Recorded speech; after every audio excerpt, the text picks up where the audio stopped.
Hello and a very warm welcome to episode 23 of the Green Bean podcast.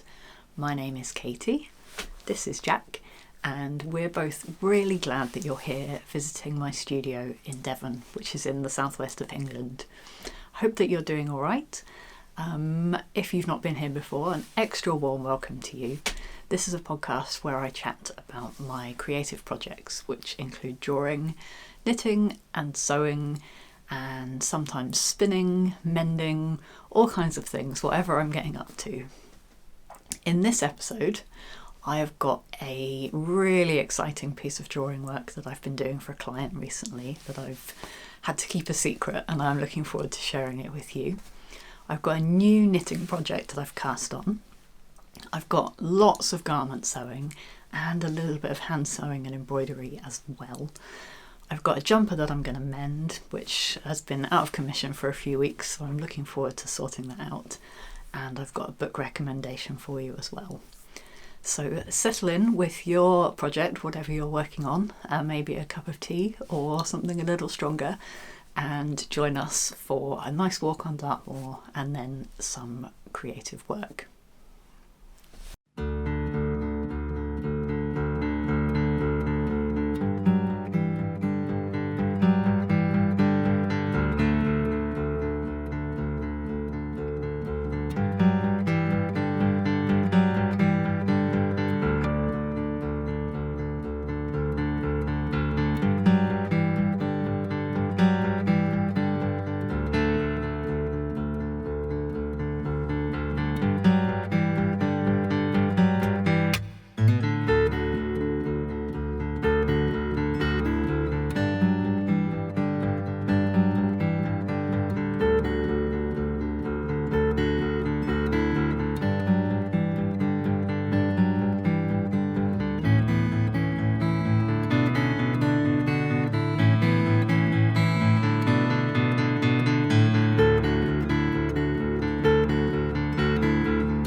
The drawing project I want to share with you today is one that I worked on for a client a few months ago, but I've been keeping under my hat because they asked me to keep it a secret until it was time to talk about it. And I'm so excited that I get to be able to, because it was such a lovely piece of work to do. So those of you who've been watching for a while may have seen last year's episode where I talked about working on the John Arbon annual. And they very kindly invited me back to do illustrations for the annual issue 2 this year, which they've just made available to pre-order, which is why I'm able to talk about it now. So for those of you who don't know, John Arbon has a small mill in North Devon, not too far from here. They produce tops for spinning and beautiful, beautiful yarns for knitting. You've certainly heard me talk about them before. And I've been friends with them for quite some time. So when they decided to start publishing their annual, it was lovely that they got in touch and asked me to design the puzzles for it. So last year I did a Spot the Difference puzzle, a word search, and a Where's Wally type illustration where I drew a big image of the mill and you had to find their darling cat, Mr. Smoke, hiding amongst the machinery. So they asked me again to do puzzles this year, and to change it up, I did a crossword and a maze. And, you know, I love puzzles, I love doing puzzles, and I always used to design puzzles for my sister when I was a kid, so I just said yes without thinking about it. It sounds like a fantastic job. Anyone who's ever written a crossword will know that it's a little bit more complicated than it might first sound. I definitely didn't bite off more than I could chew, but bit off more than I was expecting. But once I got into it, I really, really enjoyed that process. What I did was draw up a blank grid and decided on the words first. We chose all words that are related to the mill and fleece and spinning and the local area, so they all had to be themed, which is quite difficult. It's all right when you start thinking of the first words, but when you're trying to fill in words that connect the gaps, it does get complicated. So once I'd settled on what words we were going to include, then I had to come up with the clues for them, and that was really fun, coming up with slightly cryptic or anagrams or funny clues. Yeah, it was really good, and I'm excited to see how people receive that puzzle. The second puzzle I did, which is the one I took lots of video of myself working on, was a maze. That was actually suggested by my friend Sonia, who works for John Arbon. And I just had so much fun. So we tried to create a page where there are 2 mazes in one. So the illustration has a landscape of Exmoor, which is the national park close to where the mill is based. So there's a part of the maze where you have to help the sheep find their way back into the pen. And there's also some crafters taking a hike out on the moor. There's a knitter, a spinner and a crocheter. But they've got their yarn all in a tangle, so there's like a tangled maze of yarn at the bottom of the illustration, and you have to follow the threads and find out whose yarn is whose. So this was a nicely intense and detailed project for me to work on, and I worked on it first by sketching out the design in pencil, and then inking it with my favourite Pigma Micron pen. And the stage that I've taken video of is myself painting the illustration, well, colouring it, I guess, with coloured inks, to finish it off, basically. So one of the things that you'll see me doing is using a product called masking fluid. And it shows up on the page as blue, but it's like a natural latex fluid, and you paint it on to the paper with a fine brush, let it dry, and what it does is it creates a resistant area where the masking fluid is stuck to the paper, so you can paint a wash over it with a colour, and then once it's dry you can gently peel the masking fluid away and it leaves the area underneath white. And I used this for several of the sheep, particularly the sheep that were really small, because it's quite hard to paint in tiny details around such small white areas without accidentally colouring them in. But the main area I used the fluid was to protect that tangle of yarns at the bottom of the image, because there was so much colour going into the rest of the illustration that it was really important that I kept those yarns clean and white so that they were easy to follow.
I don't know about you, but as I record this in April of 2020, with all of us spending a lot more time at home than we would normally do, or than we might like to, I'm finding I just want to cast on all of the new knitting projects. And I think part of that is because knitting is something that I do to cope with anxiety. And anxieties are high in the world right now. So it makes sense that I'm just wanting to start new things. Something about that instant gratification of a new cast on is strangely more pleasing than picking up an old work in progress. So I have allowed myself a new cast on, even though I still have a couple of longer term projects on the go. And that is this new grey jumper that I'm working on. And this is a jumper that is completely and utterly inspired by the yarn. It's a self-drafted pattern, if you like. It's based on my Macaulay cardigan, which I designed when I was working for Black Yarns. It's a free pattern, but I'm sort of fudging it and making it up as I go. So I'm making this into a jumper rather than a cardigan, and I definitely don't have enough yarn to make it long sleeved, so I'm going to be fudging around and making do. My plan is to knit the front and the back of the jumper in 2 pieces. Actually, I've already finished the back, which is here.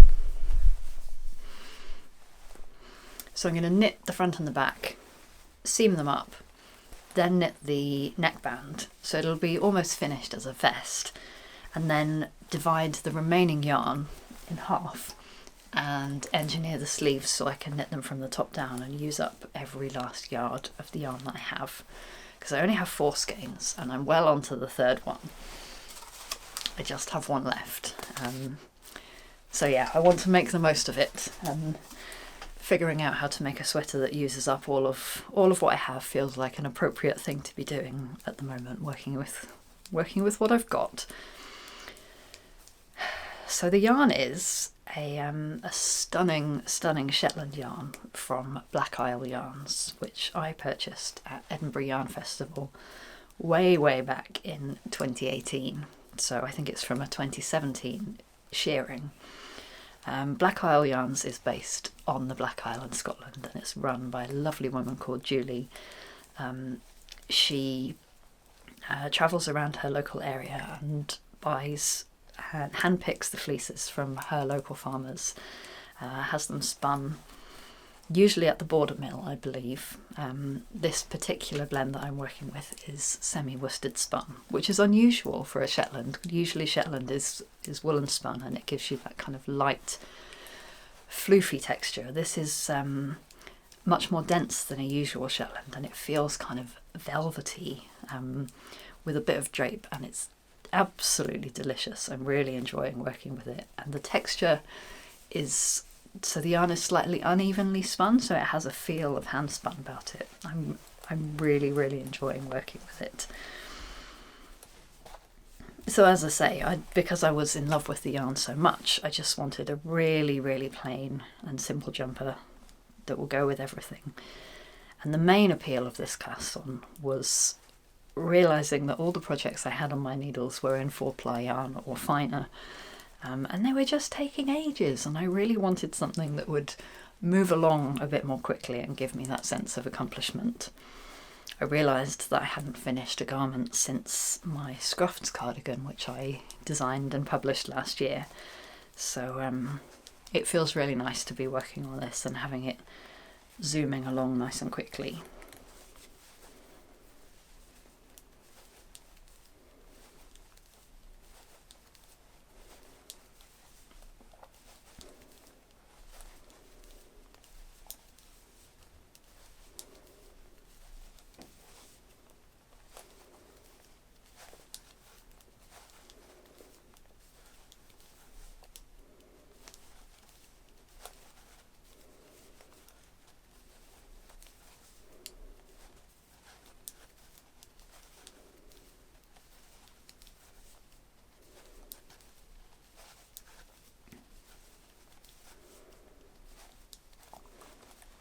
I know I've talked before on the podcast about how I prefer flat knitting over knitting in the round in most circumstances. There are exceptions. You won't catch me knitting socks flat or stranded colourwork, although I can knit it flat, but obviously my preference is to knit that always with the right side facing. So I prefer to knit my colourwork in the round.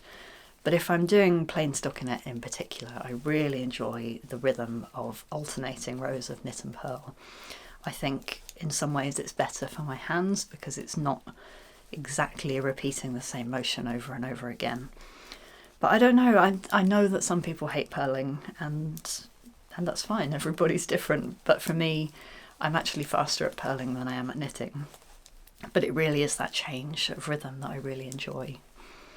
The other advantage of knitting in pieces, well actually there are several that I like, But the other one is not having your whole project on the needles when you get towards the end. I think quite a lot of what holds me back if I'm knitting a seamless garment is that feeling of weight when you get to that second sleeve and there's just so much garment sitting in your lap. Whereas if you're working in pieces, it is a lot more portable. It's not quite as small as a sock project, but if you're just working on a back piece or a sleeve, then you can stuff that in your knitting bag when you're travelling more easily than you can stuff in an entire sweater with just half a sleeve left to go.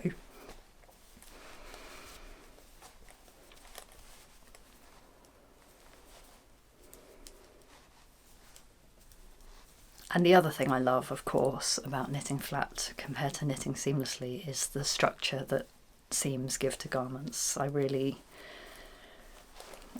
have knitted a few seamless garments. They're not the ones I gravitate towards in my wardrobe. And to be honest, it's been so long since I've knitted one, I don't have that many around, because I always edit and engineer whatever knitting pattern I'm working on to knit it flat, if at all possible. But I just love the structure and stability of having a seam. I also really enjoy mattress stitch, and I know that's definitely a controversial point of view, but I really find it satisfying, the process of zipping up those mattress stitch seams so they sit nice and neatly at the edge of your garment. I really, really love it.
I've been doing so much sewing lately, and that's definitely in part due to simply having more time at home, where I would normally be visiting friends or going to my knitting group at the weekend. Obviously, nobody's doing that at the moment, and having that extra time in the house means that I just have time and space to get stuck into my sewing a bit more. The other thing that inspires me to get sewing is when the weather starts to turn away from winter towards spring. And here in the UK, we've had some really stunning warm and sunny weather recently. And as many of you know, I sew in the kitchen. That's where we have a big table. And our kitchen has a sliding door that backs out onto the garden, so I can have the door open, watch Jack while he is out there sunbathing, watch the birds coming to and from the feeder, that kind of thing. So it's a really nice way to spend a day. And as a result, I've been just going for it lately.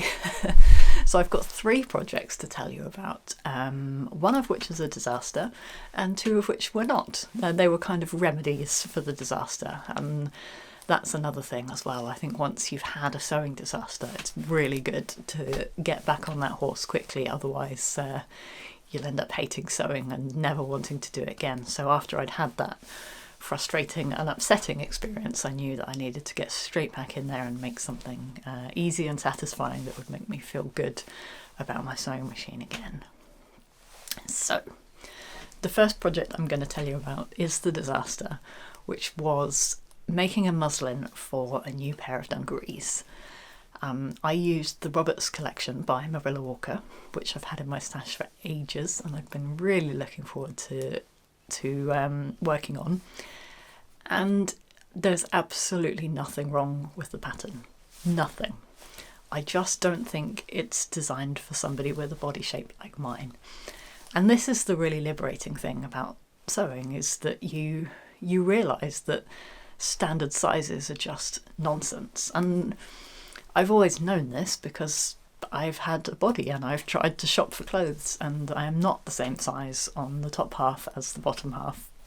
And I tried to take this into account when cutting the dungaree pattern, but even so, there's a size that I cut to fit my hips, which did fit my hips very nicely, looked completely and ridiculously like clown trousers. To the extent that it was funny. I didn't get upset about it, even though I had spent all day making the muslin for them. They were just so comical. And I know that I can make adjustments to the pattern and figure it out and make them fit me, but do you know what? In this case, it was so far wrong for my body proportions. I think I'm just going to put the pattern to bed and not go there, and just decide that it's not designed for me. And I think that's okay. I think that is going to be the case. I've seen amazing pairs of the Roberts collection on all different kinds of bodies. They obviously work for lots of people. But for me, I don't think they're the ultimate dungaree pattern that I've been searching for, so I shall continue looking. Fortunately, something that I have been doing during this little sewing spree of mine is cutting out pieces for several of my favourite patterns in advance. So I've actually got a little pile next to my sewing space with 3 or 4 of my favourite projects. Just the fabric's cut, they're all ready to go whenever I feel like picking them up. And when I'm doing it, I always feel a bit daft. I'm like, why am I cutting this out when I don't even know when I'm going to get a chance to sew it? But after finishing that horror story of a dungaree muslin, to be able to pick out a pre-cut pattern from that pile and just be able to dive straight in at the fun bit of sewing it together was really satisfying. So yeah, I'm really glad that I did that, because the thought of having to do the cutting out stage, which I do not enjoy, might have held me back. So it's really nice to have that option there to just pick up another project and get going. And that project was this very blouse that I'm wearing, and I am so pleased with it. Thank goodness everything on this project worked out okay and restored my my faith in sewing again. So lots of people have asked. This beetle fabric is something that I bought as a remnant online. I can't remember where, but the print is by a designer called Helen Dardick. It's called Beetlemania, and it's from Clothworks. I don't know if it's still in print or not, but anyway, that's what it is if you want to try and find it yourself. This one is on the ivory base. I think they also do it on cream. And yeah, as soon as I saw that remnant, I knew I had to have it, because I just love bugs and beetles. But they only had, I think it was 1.25 meters, maybe 1.5 meters. And my favourite shirt pattern, the Hedwige shirt by Republique du Chiffon, needs 1.75 meters. So I had to do some fudging. The first and most obvious difference between this and the Hedwige shirt is that I had to go for a short sleeve, which worked out fine. I think I might even prefer it being a short sleeve shirt than a long sleeved one. The other change that I made was I was a little short on fabric, so the underside of the collar is in a different fabric. Again, you would never know that. You wouldn't know that wasn't the way it was intended to be. And the other adaptation I had to make was, instead of cutting the collar as a single piece, I actually have a seam in the centre of the back of the collar. So again, just a minor adaptation so that I could get all of the pattern pieces I needed out of my slightly smaller than the necessary piece of fabric, and it worked. So I'm really, really, really pleased with how this shirt turned out. So pleased. There are some changes I would make for next time though. And that is, I'm not sure if it's a mistake in the pattern, because I've made 2 of these shirts now as well as a muslin, and I found that the collar doesn't fit easily onto the neck of the pattern. It looks fine when it's finished, but I think it's a little big. I'm not sure if you can see it gaping a bit at the back. As I say, it looks fine, but I feel like it should be a little bit more snug fitting. And it didn't sew easily into that space for it. So my suspicion is that there's just an error with the pattern pieces and they don't quite fit together as they're meant to. But I have made another Republique du Chiffon blouse. I can't remember the name of it, but I'll pop it on the screen with a picture of the version I made last year, again with beetle fabric.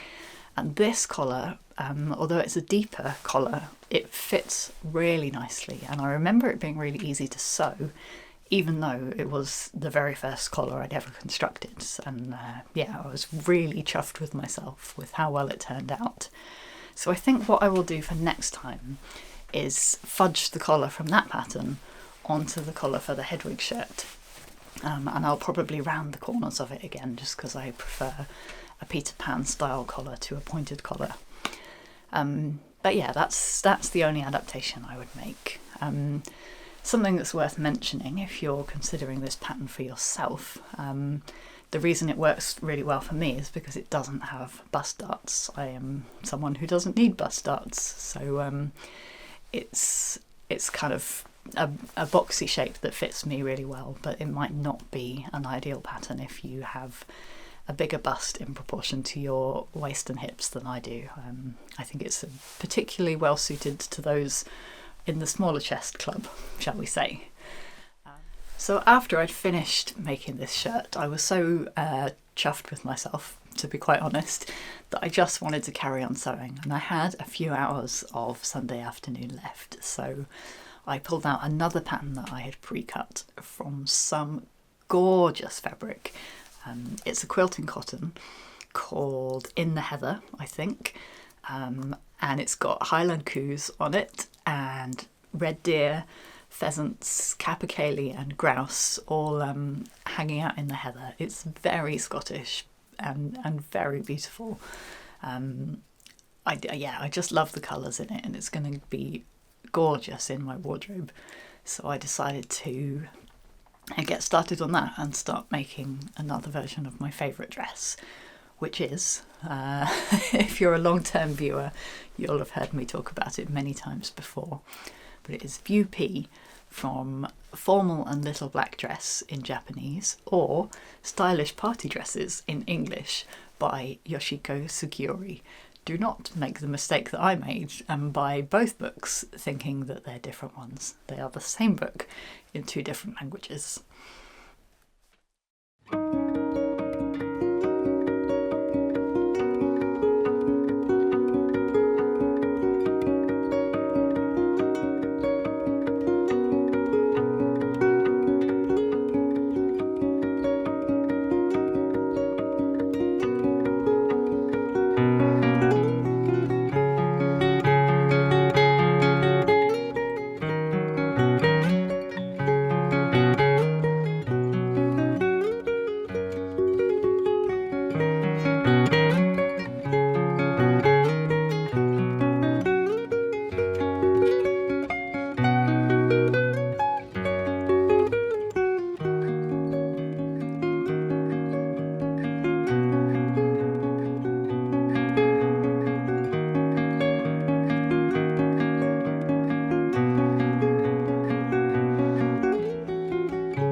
have another project to share with you that involves sewing, but this time it is hand sewing for the time being, a little bit of embroidery, and eventually it will be quilting, which is a craft I have never tried before. Completely and utterly inspired by my lovely friend Molly of the Wild Olive blog and the Very Serious Crafts podcast. who is a committed quilter, I had this idea in my head of making a British birds quilt, and I got inspired for it again when we were walking on the moors earlier this year, and we came upon a flock of golden plover. They come up there to nest in the winter and early spring, and it was just so startling and special. And I was reminded of my idea of making a quilt with a panel for each bird that I've seen. I know, it's a lifelong project, okay? It's going to take me a very long time. You're not going to be seeing this one finished in the next episode, or the next 10 episodes most likely. But nonetheless, seems like a good time to be starting on slow, lifelong projects at the moment. So I pulled out all the scraps of tweed that I had in my cupboard from my various sewing projects, along with some tweed offcuts that I'd purchased from Scotch Tweed, and I started appliquing and embroidering a golden plover. And what I've done is I've cut out the basic silhouette of the bird in felt, because that gives you a start, basically. And I really like how applique and felt kind of stands up from the surface of a project as a base for embroidery. I think if I was just embroidering the entire bird, it would take me forever, regardless of anything else. So I'm using pure wool felt as my basis, and I drew the template on paper and then cut the bird out, and I did attach it on. You'll see that the black and white are attached here already. I've used a tiny bit of glue to fix it in place on the tweed, but I will be blanket stitching all around the edge of the felt to make sure it's really firm. But just to make that stitching easier, I fixed it on there with a bit of glue as well. And then once I've got everything in place, I'll be pulling out the embroidery threads and adding the details, the plumage and the eyes. You'll probably have noticed that my golden plover is not very golden so far. That's going to come in the embroidery later on. So my idea for this ridiculous lifelong project is that I'm going to collect basically 5-inch squares of applique and embroidered birds and eventually assemble them together in a quilt, probably in about 30 years' time, I would imagine, given how slow it's going so far.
The project I'm mending today is a jumper you will probably have seen before if you've been watching the podcast for a while.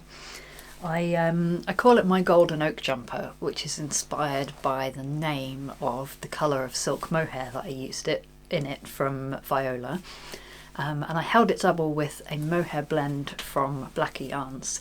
And this has really been a staple garment in my wardrobe for a long time. But it's knitted at quite a loose gauge, that's why it's so lovely and drapey. Unfortunately, that does mean that the elbows are looking a little bit sorry and threadbare. So what I'm going to do, I thought I would duplicate stitch over them, but I did give that a go, and because of the loose gauge I was finding it very difficult to keep the stitches straight and looking nice. So what I've decided to do instead is pick up some stitches and just knit an elbow patch and then secure it down with some mattress stitch, my favourite. So I've got the same yarn that I used. It's the Blackie yarns that has worn away. The silk mohair is just about hanging in there and keeping the jumper together. So that's the yarn that I'm going to be replacing with knitting the elbow patch. It looks unfortunately a bit like it's from a different dye lot, but I don't mind too much. My main interest is getting this jumper back to life and back into my wardrobe.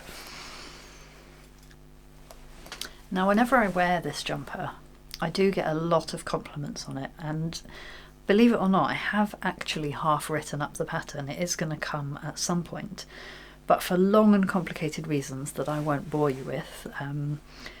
I am halfway through knitting a second sample, but I've run out of yarn, and the yarn that I need to finish it happens to be on the wrong side of the Atlantic Ocean at the moment. So it's going to be a little while before I get to the pattern coming out, but it is going to happen.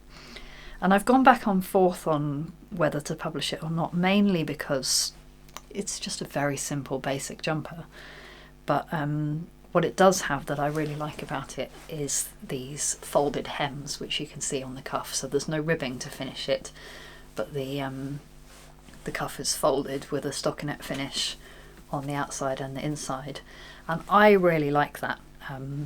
It gives a really kind of plain, neat edge, and I was going to do a nice illustrated tutorial for how to create that when I release the pattern. So it is going to come eventually, but I need to wait for that yarn to arrive for my second sample first, because I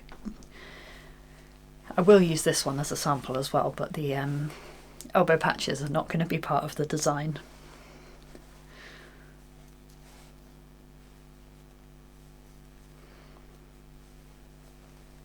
So I've picked up 12 stitches with my crochet hook, and I'm now going to carefully slip them onto my knitting needle.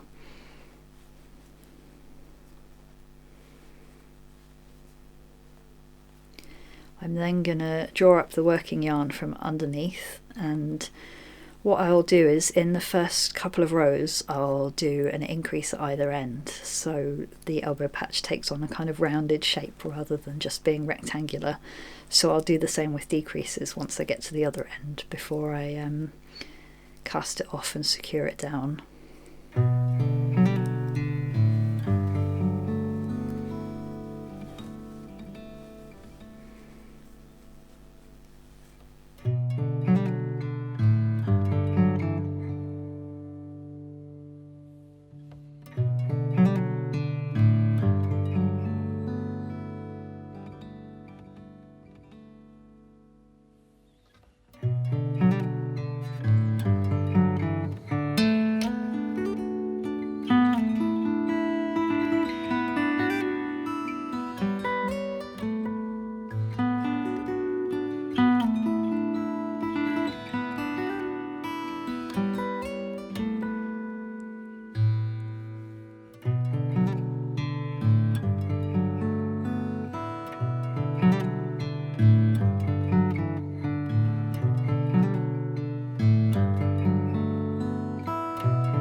The book that I've chosen to chat to you about in this episode is very much an old favourite rather than something that is new to me. And that's because the theme of my reading lately is strongly about reconnecting with old favourites. And I think that's just because there's something comforting in that. I often feel like characters in books are my real friends in the same way as my quote-unquote real friends. I will dream about them and write about them and feel like they're very much a part of my life. So at times when I'm feeling anxious or stressed, then returning to those favourite characters and favourite familiar stories is kind of comforting. So it makes sense that I wanted to pull an old favourite off the shelf recently. And the one that I've picked is one that patrons will have already heard me talking about this week, but it bears going on about it again because it's one of my favourite books of all time, and that is the Earthsea Quartet by Ursula Le Guin. Understandably, it's actually 4 books, not 1, although I've only ever owned them in this volume of 4. And it's just one part of the Earthsea universe, if you like. There's also a book of short stories that come after this book and another novel. But it was originally written and published as a trilogy. And the first 3 stories definitely feel of a time, and then noticeably the 4th story feels different and discusses more contemporary themes, I think. But they do stand alone. They're all amazing books, but the narrative that runs through them and the characters that develop through all of them are just, I love them. So if you know me at all, you'll know that I am a lover of fantasy books. I love my Harry Potter, I love my Lord of the Rings, and I would possibly even place Earthsea higher than Lord of the Rings, certainly up there with Lord of the Rings as one of my favourite narratives of all time. And the thing that stands out about it is the language and the sparse way that it's written. It's really beautiful to read. When I first picked it up as a kid, I didn't really get on with it, but because it has a different tone than Harry Potter. It's not an easy read in that sense, but it's just full of wisdom. I think one of the reviews or quotes that I read about it is it feels like the stories already existed and all Ursula did was write them down, and it definitely has that quality, that mythic kind of historical quality about it, that these stories are true, and I really love that.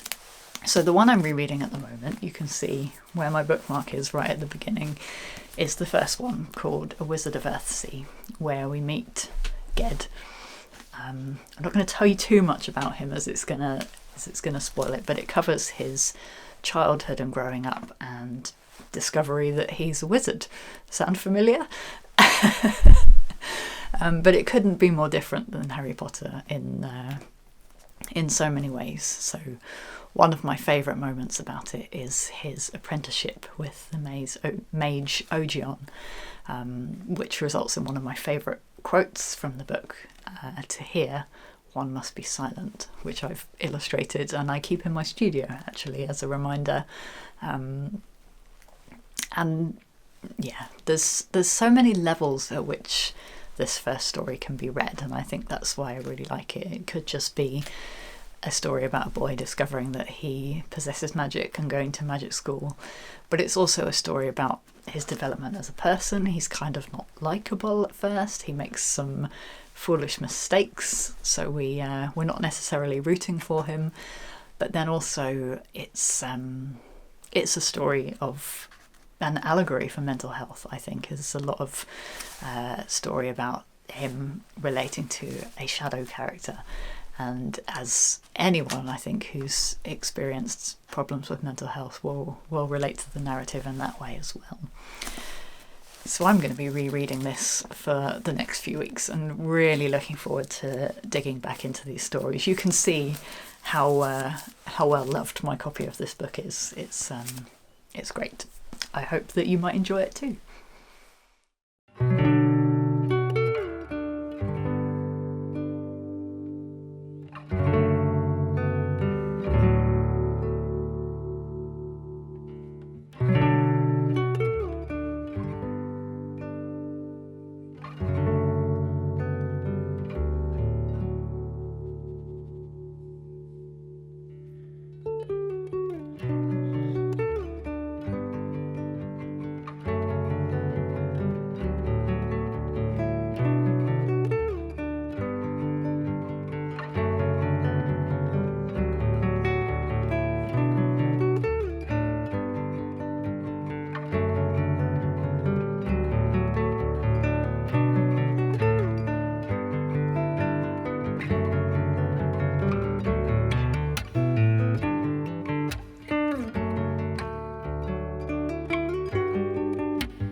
Thank you so much for joining us for another episode of the Green Bean podcast. I hope you've enjoyed some time hanging out with us and a bit of time on the moor as well. If you want to support the podcast, we have a community over on Patreon, which is such a lovely place, and I'm so grateful to each and every one of you who supports this project there. The podcast wouldn't exist without you, so huge thanks to my patrons. And I hope you enjoy the extra episodes and videos you get there. Most recently, I shared with my patrons a 50-minute video of me painting in real time. That was loads of fun to make. Quite often when I'm editing for the podcast, I can't include how long it actually takes to paint or draw because it takes me many, many hours. So what you see is edited clips of what I'm working on, but I think it's a nice place for me to be able to share a bit more in-depth content with people. If you want to catch us between now and the next episode, we are on Instagram and Ravelry as Katie Greenbean, where I post lots of photos of Jack and pictures of our daily walks, that kind of thing. And that's it. Thank you so much for joining us, and I hope to see you again soon. Take care and thanks for watching. Bye.